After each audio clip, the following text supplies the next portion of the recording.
July 6th, 1998, the Georgia Dome in Atlanta. This is Bill Goldberg, 287 days into an undefeated streak. This is WCW at the absolute peak of everything it built. January 4th, 1999, the same building. Hogan extends one finger. He pokes Kevin Nash in the chest. Nash falls. Slowly, deliberately. Hogan covers him. What's going on here? 40,000 people groan. And while that sound filled the Georgia Dome, 600,000 households changed the channel to watch Mick Foley, a man WCW once rejected for being the wrong shape for this business, win the WWF Championship. Same company, same building, 6 months. January 1998. Vince McMahon is rebuilding his company out of broken pieces. His champion lands on the edge of a casket at the Royal Rumble and crushes 3 lumbar discs. He finishes the match. He refuses to drop the title. He drags himself through February and March, strictly cutting promos, until he walks into WrestleMania and defends the WWF Championship while his lower spine comes apart with every movement. And then, the moment Austin's hand is raised, he walks out of professional wrestling for the next 4 years. His body gave him exactly the amount of time he needed to hand off the company, and not a day more. The man who replaces him is working through damage of his own. A neck injury 5 months earlier left Steve Austin with chronic neurological pain that will eventually force him into retirement. The technical wrestler he used to be is gone. What's left is pure, distilled rage. And something about the way he moves, the way he absorbs punishment and keeps coming, transmits something real to 40 million living rooms that no character built in a writer's room can replicate. On paper, this is not a company that should win a war, but wars have never been won on paper. What follows is the most important 12 months in the history of professional wrestling. A company at the height of its powers, making decisions that only make sense inside the bubble that produced them. They give away the biggest match of the decade on free television just to win the week, and fracture the NWO into 2 warring colors. They hand the booking pencil to the exact guy writing himself into the main event, and bury the most narratively loaded free agent in the business in sheer consolation prizes.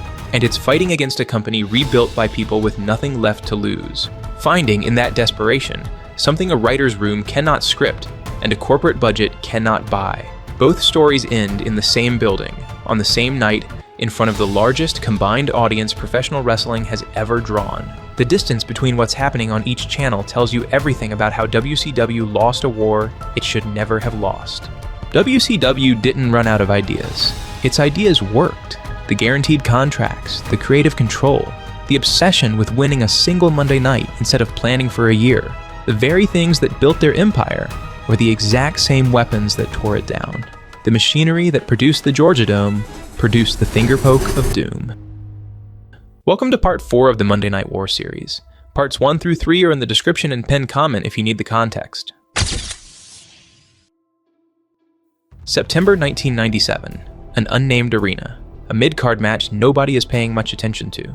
A man nobody has heard of walks to the ring. He is 6'4", 285 pounds, built by a decade of professional athletic training into something that does not look like it belongs in a scripted performance. He played defensive tackle for the Atlanta Falcons, then the Los Angeles Rams. A knee injury in 1994 ended his football career. He came to wrestling through a connection with Sting, trained for under 2 years. The vision for the Bill Goldberg character wasn't clear in anybody's mind at that time. We knew we had something. We didn't know what. Muscles him up! Nation slam! 1, 2, 3! But somewhere along the way, something strange started happening. The crowd started cheering him. Not politely. Not the formal applause you give someone who does their job competently. Something involuntary. Something that moves through the building before the audience has consciously decided to make it happen. Bill Goldberg produces a frequency that bypasses the rational mind entirely, and the people in that arena respond to it the way you respond to something that feels genuinely dangerous. The booking committee hadn't planned for this, and WCW management would spend the next year struggling to understand it. They never fully did. The undefeated streak had no official beginning. Nobody sat down in a booking meeting and decided, this will be a streak, it will build to this number, and it will culminate in this moment. It simply accumulated, week by week, match by match. Goldberg walked out, ignited the pyrotechnics with his presence alone, and dismantled whoever was standing across from him. 30 seconds, 60 seconds, 2 minutes at most. The wins were fast and complete, and carried the specific efficiency of a man who looks like he is conducting violence rather than performing it. Then the audience started counting. WCW eventually put a number on screen, a running counter broadcast during his entrances, but the crowd had already been keeping their own tally. The number gave the streak a shape. It turned a series of disconnected victories into a single continuous story the audience was maintaining, independent of anything the booking committee was doing. With every week that passed, the viewers made themselves a quiet, private promise. Something this large has to be building towards something. By the spring of 1998, the streak had crossed 100. 100! Then 120. The number WCW advertised, 173, was larger than the documented figure, which sits closer to 156 depending on how secondary programming is counted. But the exact number almost doesn't matter. What matters is that the audience was holding it. Every match was a deposit into an account they intended to collect on. Eric Bischoff understood the goldmine he had uncovered entirely by accident. The streak was WCW's most compelling organic story in 2 years. And in the spring of 1998, with the WWF closing the ratings gap for the first time since June 1996, he needed a counterstrike. And the decision he made was consistent with every major WCW decision since Nitro launched.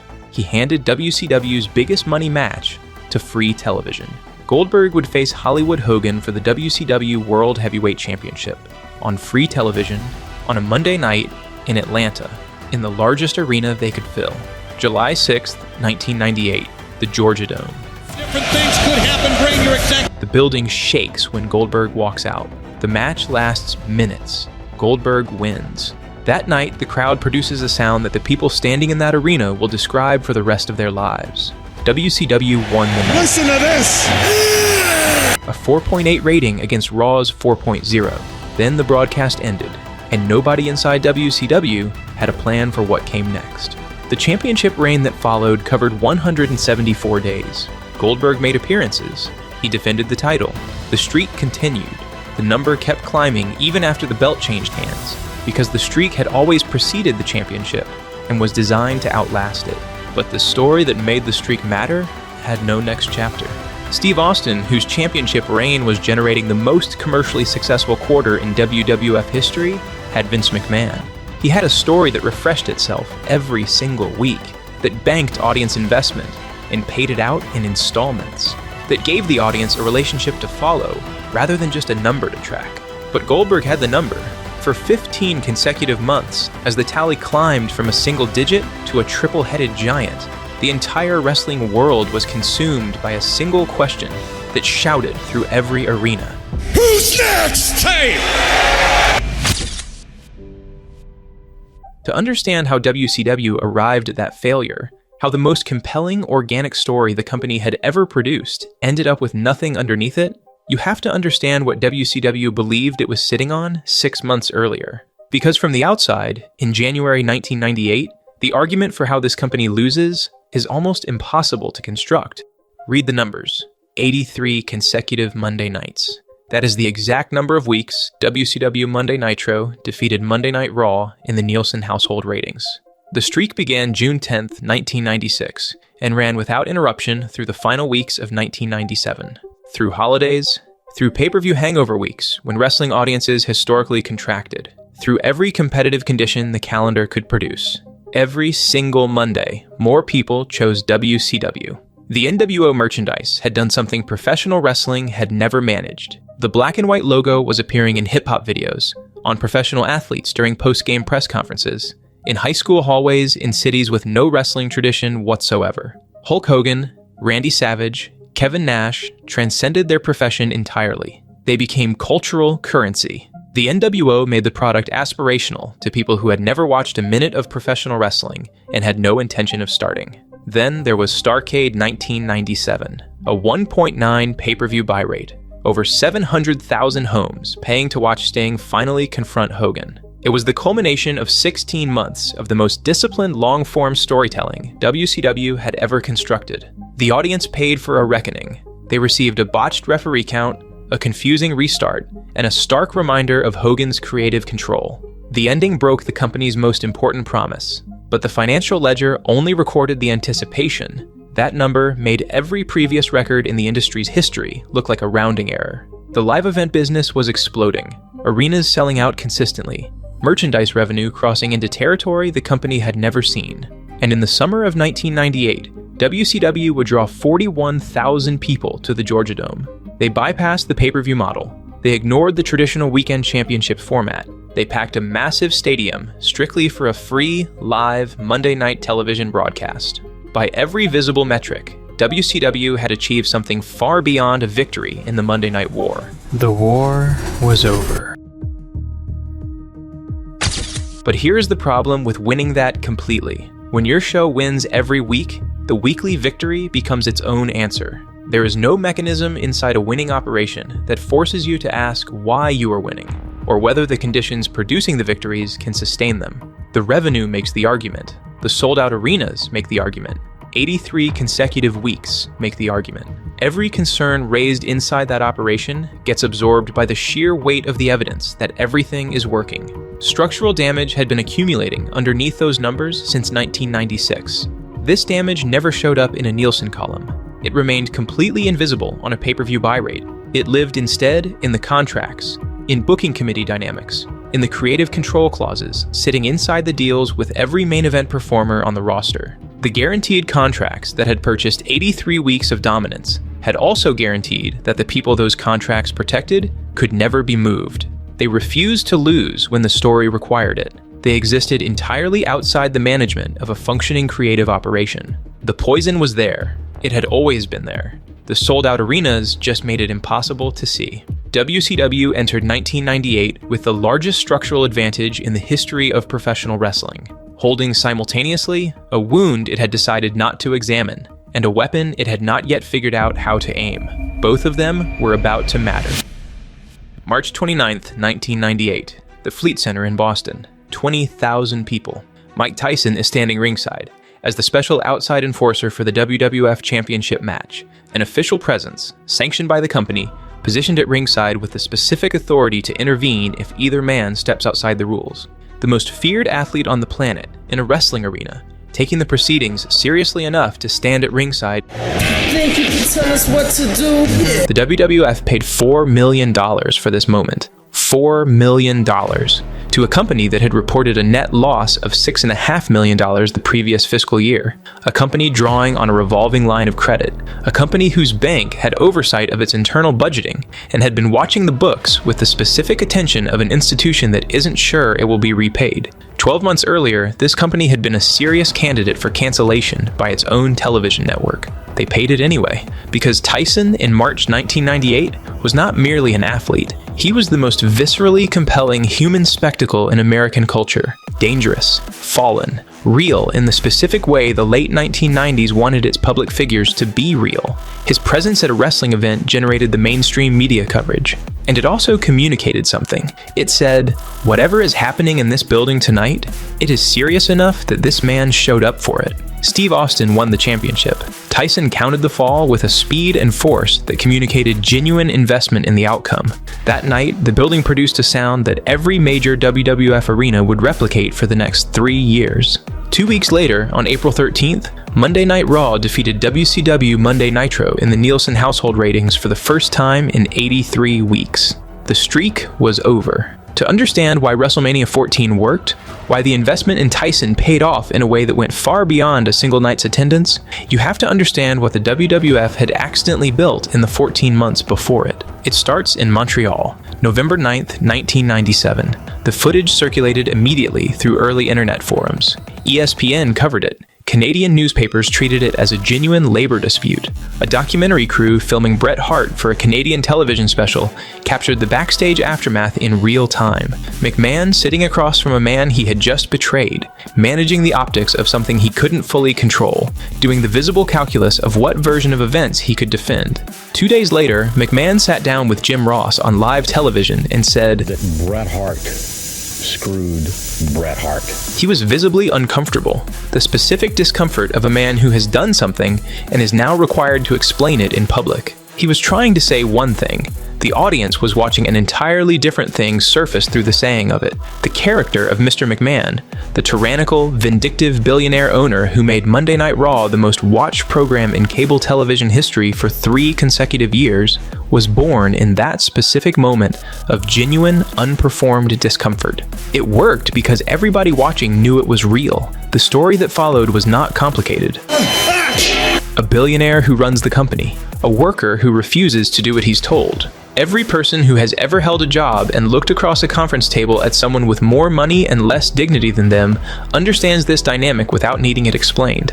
But 1998 gave it a specific charge that made it connect with an intensity beyond entertainment. The American economy in 1998 was producing the longest peacetime expansion in the country's history. The Dow Jones was climbing, corporate profits were breaking records, and simultaneously, the same corporations posting those profits were issuing mass layoffs, downsizing workforces, restructuring the terms of employment for the people generating the revenue. The prosperity was real. The insecurity was real. Both things were happening to the same working people in the same year, and the specific combination produced a cultural anger that had nowhere obvious to go. Austin's neck had been severely damaged at SummerSlam 1997. The technical wrestler he had been before the injury, capable of complex sequences, extended in-ring storytelling, the full vocabulary of a trained professional, was gone. What remained after the technical vocabulary was stripped away was pure distilled presence. Heavy right hands. The goal is on the line. A boot to the gut, the stunner. And the specific, unsettling quality of a man who looks like he will keep coming, regardless of what you do to him. The limitation became the character. The rage in Austin's performance was not manufactured in a writer's room. Vince Russo outlined the scenarios, the stunts, filling McMahon's car with concrete, driving a Zamboni to the ring, were scripted. The execution was Austin's, improvised from a real man's real contempt for a real institution. WCW had fired him via FedEx while he was recovering from an injury and told him he lacked the charisma to main event. The specific emotional residue of that dismissal had been in every promo since. The audience heard it. Something below the level of conscious interpretation transmitted the authenticity across 40 million living rooms every Monday night. McMahon's character worked for the same reason. The anger the audience brought to watching him abuse Austin every week was not the theatrical response to a cartoon villain. It was the anger of watching a documented thing being performed by the person who actually did it. McMahon vs. Austin was not a story about wrestling. It was a weekly serial drama about the specific humiliation of being told what to do by someone with more money and less dignity, and the fantasy of refusing. In 1998, that fantasy was not abstract. It was personal. It was the story the culture was specifically, historically, primed to receive. The final segment of the April 13th broadcast, Austin and McMahon in a confrontation that required Mick Foley's physical intervention to prevent it becoming an actual assault, drew a 6.0 quarter-hour rating, 6 million households, for the closing segment of a professional wrestling program on a basic cable channel on a Monday night in the spring of 1998. Opposite this, WCW presented Sting and Kevin Nash in a heavily promoted world title rematch. The match drew well in its own quarter hour, but Hogan and Savage appeared only briefly due to storyline injuries, and without its primary attractions, Nitro was relying on Sting and Nash to carry 3 hours of television that had been built on the assumption that certain people would always be there when needed. Raw, 4.6. Nitro, 4.2. 83 consecutive weeks. Then, one night. The headline number shifting was the last thing to move. The demographic data running underneath the aggregate ratings had been telling this story for months.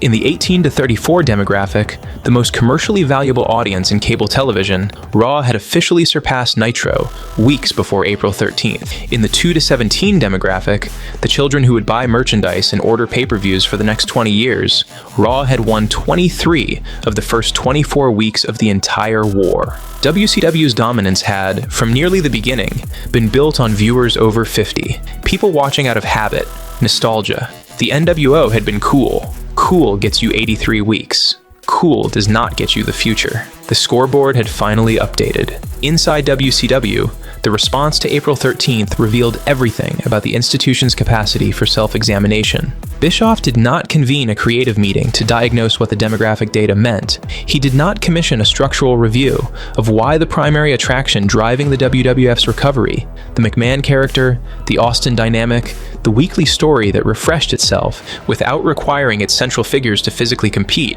was connecting with an audience WCW had lost before the war formally began. He identified the problem as insufficient spectacle and came up with a solution that will end WCW's reign.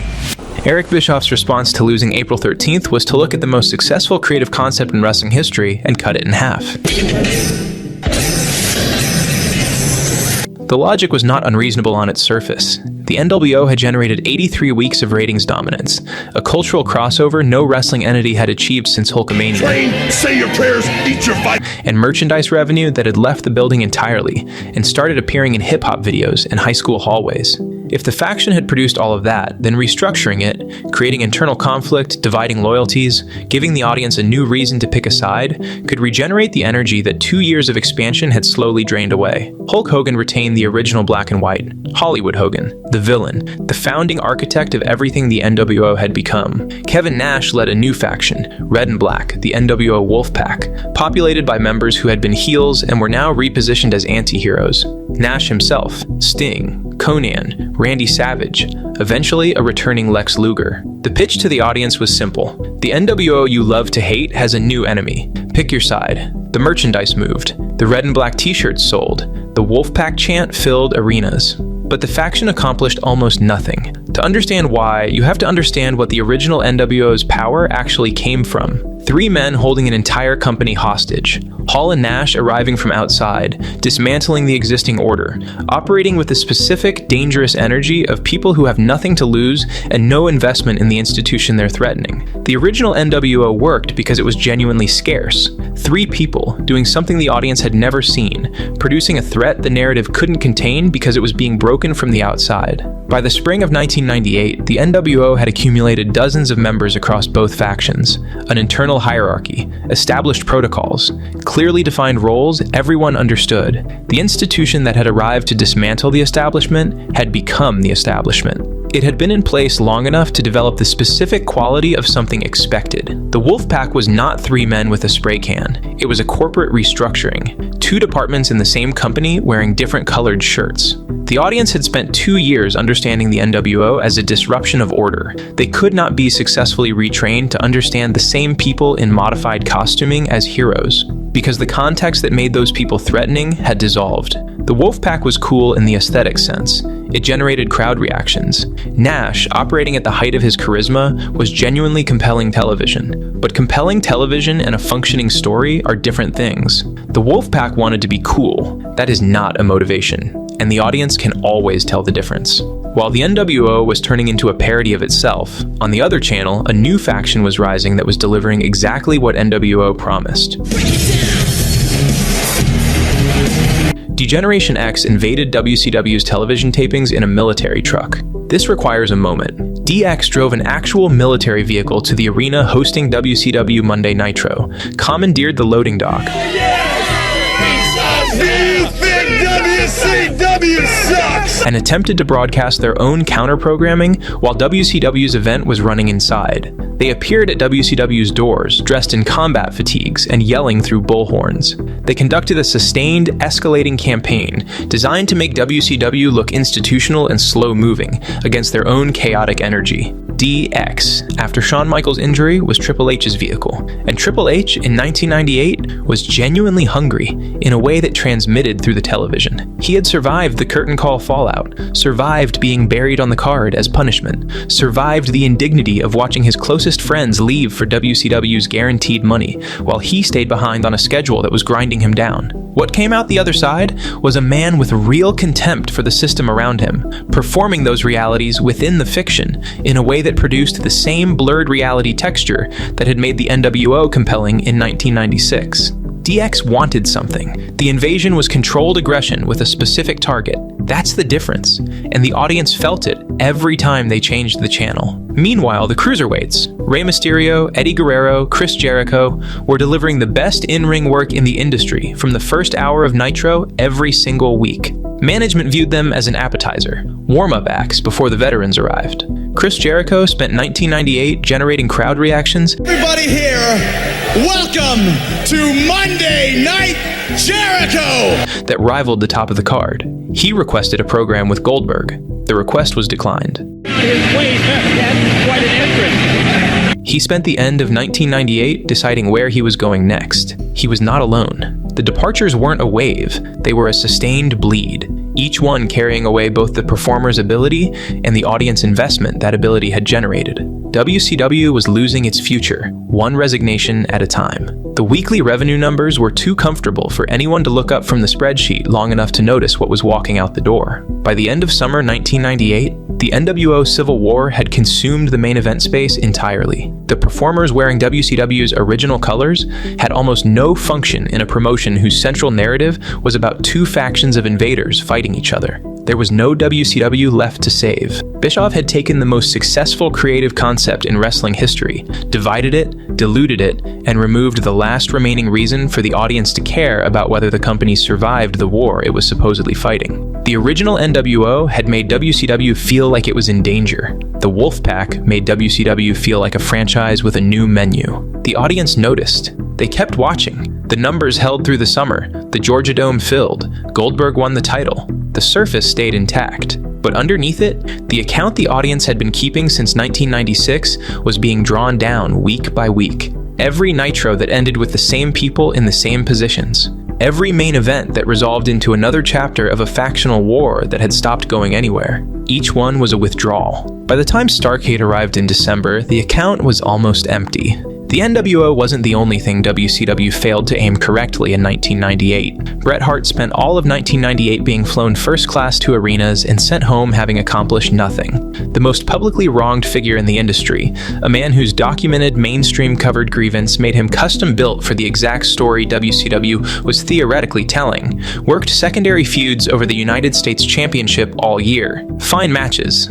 Wrong stage. The booking structure had no place to aim Hart's anger, because the target that anger required was the very people the machine had been built to protect. Kevin Nash, not in any corporate defense capacity, but in the introspective register of someone who watched it happen, has identified the Hart mismanagement as one of the primary reasons WCW lost the war. The argument isn't complicated. They had the perfect weapon and never aimed it. While Hart collected $2.5 million a year to work mid-card programs, the WWF was running exactly the story WCW should have been telling with him, a documented victim of institutional betrayal pursuing justice against a tyrannical authority figure, week after week, in front of an audience that had watched the original footage and knew it was real. WCW had the genuine article. The WWF had the dramatization, and built an empire from it. The streak had no next chapter. Hart had no target. The NWO had become a franchise. 3 weapons, 3 failures, all of them pointing at the same thing. December 27th was when it became impossible to look away. December 27th, 1998. The MCI Center in Washington, D.C. 12 months earlier, this building had hosted the most commercially successful night in WCW history, a 1.9 pay-per-view buy rate, 16 months of disciplined narrative arriving at its conclusion, Sting finally confronting Hogan, the debt paid. Starrcade 1998 generated a 1.15, 500,000 homes still purchased the show. The audience hadn't vanished, but the willingness to pay for WCW's major payoffs had been cut nearly in half in a single year. Every botched finish deposited into an account, every bait and switch, every night that ended wrong. The Starrcade 1998 buy rate was the audience presenting the bill. The main event was Goldberg defending the WCW World Heavyweight Championship against Kevin Nash.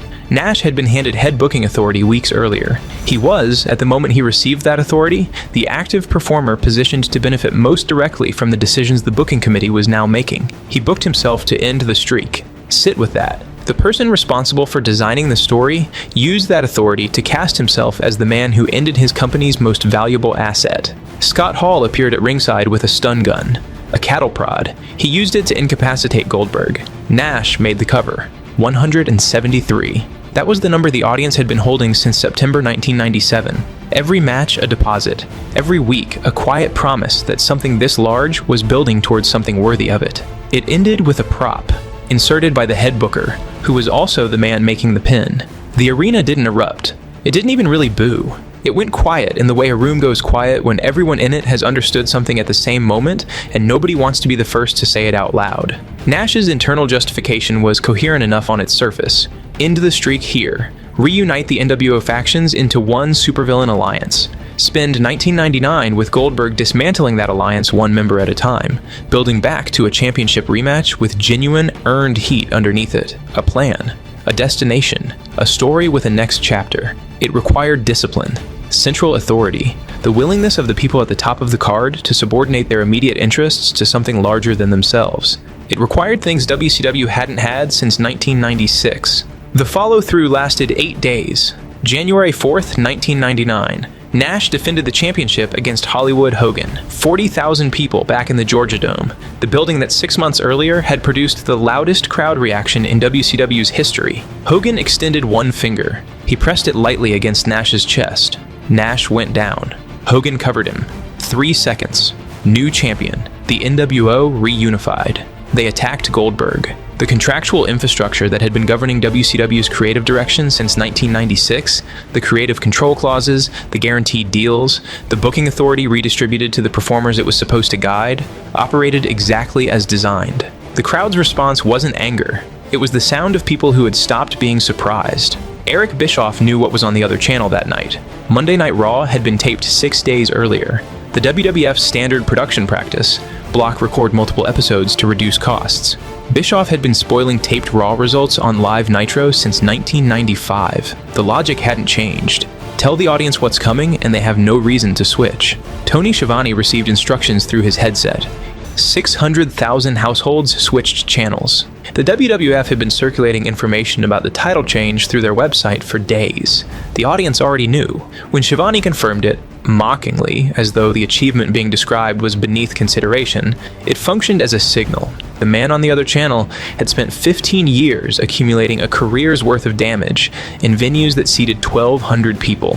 He had lost an ear in Germany. He had broken his jaw. He had fallen from structures that should have ended him. Mick Foley, a right hand! Oh my God! And come back with a sock puppet and a gift for physical comedy that somehow made the audience love him more than the damage had. Every person in the industry who was supposed to know these things had told him he was the wrong shape for a main event. He was winning the title. You want to watch that. Raw peaked at a 6.2 quarter-hour rating for the championship sequence, the highest rated Raw broadcast in company history. The audience that had switched back to TNT for the Nitro overrun, 2 million additional households, watched Nash and Hogan conduct their transaction in front of 40,000 people, 14 million viewers across both networks. The largest combined audience professional wrestling had ever drawn. 2 million of them came back to watch the fingerpoke, and the distance between what they'd just seen on one channel and what they were watching now on the other, measured in the length of a single channel change, told them everything about where this war was heading. The myth is that WCW died on January 4th, 1999. The numbers don't support the myth. The week following the fingerpoke, Nitro drew a 5.0 rating. The week after, 4.4. The week after that, 5.0 again. February 8th, a 5.7. 5 million households. The infrastructure was intact. The Turner money was still flowing. The roster was still the roster. Nobody turned off WCW on January 5th and never came back. What happened was slower than that, and in some ways worse. What died on January 4th wasn't the ratings. It was the mechanism by which those ratings could be converted into something that lasts. Professional wrestling runs on a specific transaction. The audience agrees to invest, emotionally, financially, with their Monday nights, and the company agrees to honor that investment, to build stories that go somewhere, to deliver payoffs that feel earned, to treat the audience's attention as something worth protecting. The fingerpoke didn't say, "We made a bad creative decision tonight." It said something else entirely. It said, there is no creative authority here. There are contracts, there are preferences.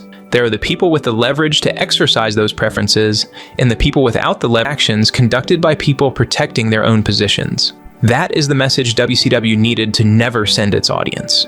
It had been sending it, in varying degrees of legibility, since the summer of 1996. The fingerpoke was just the night the signal came through clearly enough that nobody in the building could pretend they hadn't received it.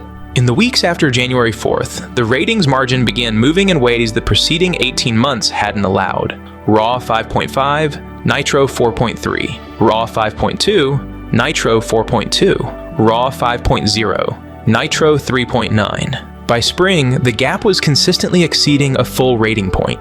By summer, it was widening further. The last time Nitro ever beat Raw in the head-to-head ratings was October 26, 1998. A week WCW aired the main event of Halloween Havoc for free on Nitro because cable providers cut the pay-per-view feed before it ended. A pay-per-view catastrophe converted into a temporary ratings victory, the last victory the company would ever have. By the year 2000, WCW was losing an estimated $60 million annually. The AOL-Time Warner merger had reorganized the priorities of everyone in Turner's hierarchy. WCW became a line item in a restructuring conversation, a liability on a balance sheet compiled by people who had no professional reason to save it. In March 2001, the WWF purchased the assets of World Championship Wrestling.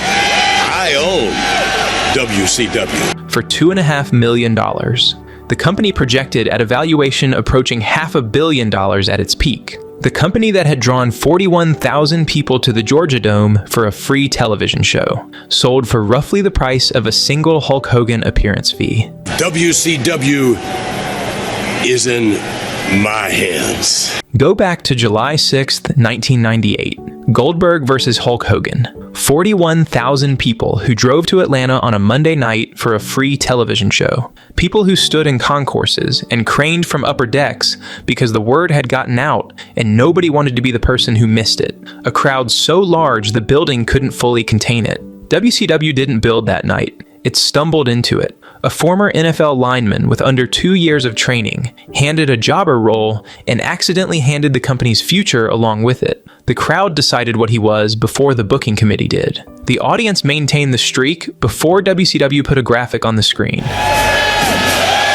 The Georgia Dome filled because of something that had been accumulating in arenas nobody remembers, in matches that lasted 90 seconds, since September 1997. The company's greatest moment was never really theirs. The audience built it, match by match, week by week. Every deposit made on the quiet, private understanding that something this large, maintained this long, would eventually be honored. December 27th, 1998. A cattle prod.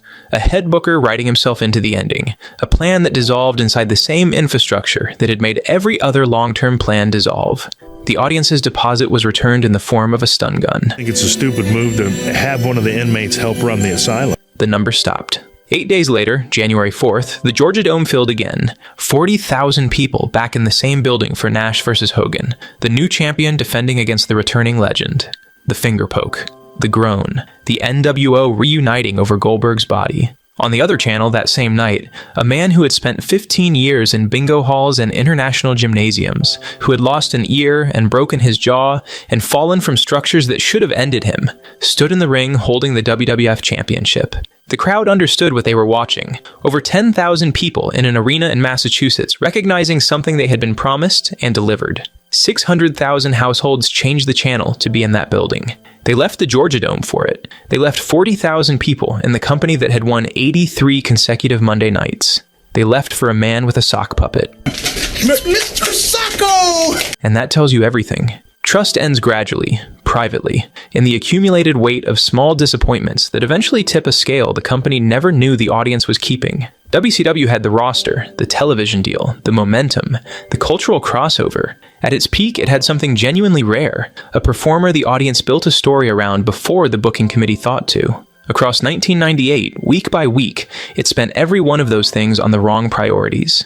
The audience that left on January 4th wasn't leaving because of the fingerpoke. They were leaving because of everything the fingerpoke finally made legible. They went where the payoffs were kept. The week after the fingerpoke, Nitro drew a 5.0 rating. The lights were still on. The roster was still intact. The Turner money was still flowing. WCW looked, on paper, like a company that still had time. It didn't. NWO for life! If this is the kind of breakdown you're here for, drop a like, it genuinely helps. Parts 1 through 3 are in the description and pinned comment. Part 5 is coming. You'll want to be there for it.